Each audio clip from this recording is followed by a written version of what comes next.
ঠকাইছো না আমাকে, একদিন ঠিকই বুঝবা। সেদিন তুমি আমাকে পাগলের মতো খুঁজবা, সেদিন আর পাবা না আমাকে, বুঝছো সোনা? এই সর্বনাশ, এত সুন্দর একটা মায়ের তুই কেমনে ঠকাইলি রে ভাই? ক আমারে তুই কেমনে ঠকাইলি এত ইনোসেন্ট মাইয়ারে? ঠিক আছে, ঠিক করলি না, আল্লাহ তোর বিচার করবো।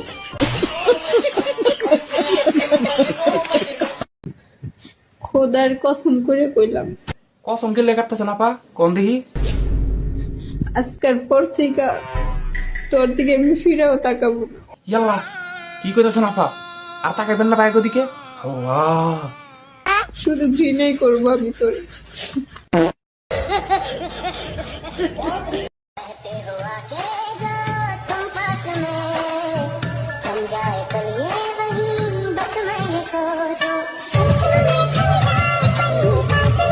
আরে মৌলানা সাহেব এটা করলো কি?